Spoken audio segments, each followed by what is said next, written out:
भारत की 18वीं लोकसभा के लिए अगले साल 2024 में होने वाले आम चुनावों की सियासी बिसात बिछने लगी है।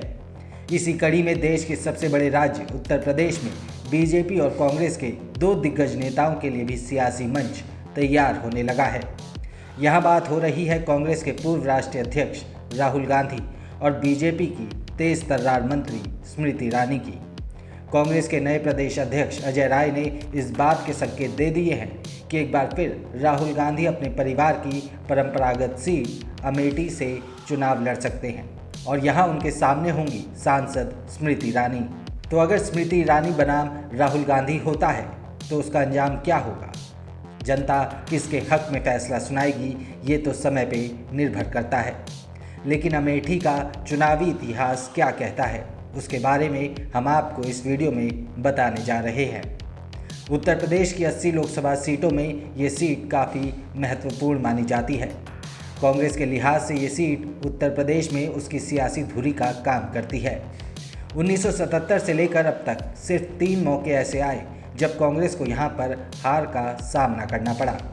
पहली बार पूर्व प्रधानमंत्री इंदिरा गांधी के छोटे बेटे संजय गांधी को 1977 में यहाँ पर हार का सामना करना पड़ा था। इसके बाद 1980 में चुनाव हुए। संजय गांधी ने यहाँ पर चुनाव लड़ा और सांसद चुने गए। ज़्यादातर ये सीट गांधी परिवार के पास ही रही।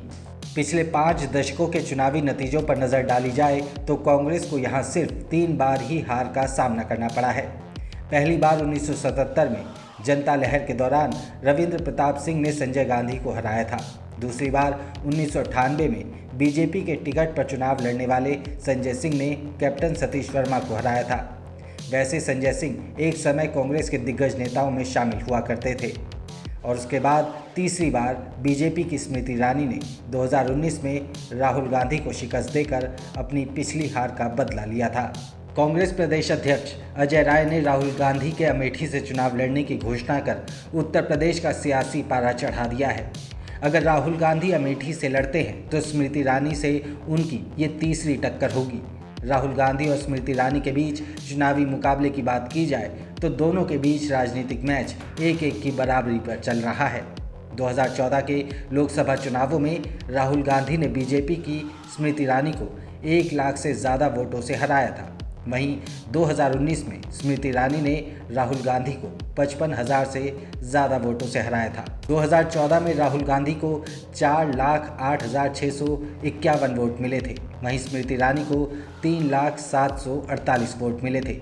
इसके बाद 2019 के चुनावों में स्मृति ईरानी को 4,68,514 वोट मिले और राहुल गांधी को 4,13,394 वोट मिले।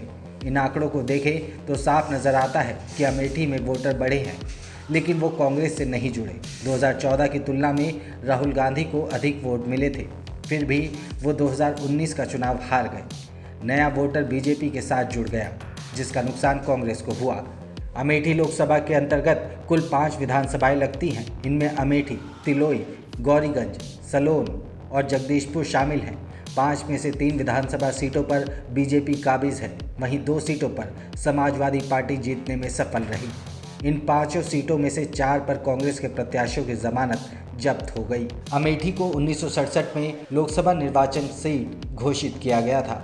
यहाँ से गांधी परिवार के संजय गांधी, राजीव गांधी, सोनिया गांधी के बाद राहुल गांधी चुनाव लड़ चुके हैं। जातिगत समीकरण को देखें तो यहाँ पर 66% हिंदू हैं, वहीं 33% मुस्लिम। राहुल गांधी जिस सीट वायनाड से जीते थे, वहां की मुस्लिम आबादी 28% के करीब थी।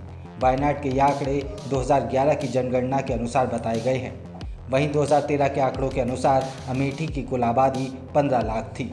तो अब देखना होगा कि अगर राहुल गांधी अमेठी से चुनाव लड़ते हैं तो उनकी ये तीसरी बार स्मृति ईरानी के सामने टक्कर होगी। और अगर ऐसा हुआ तो जनता किस तरफ झुकती है, किसे वोट देती है, ये 2024 में पता चलेगा।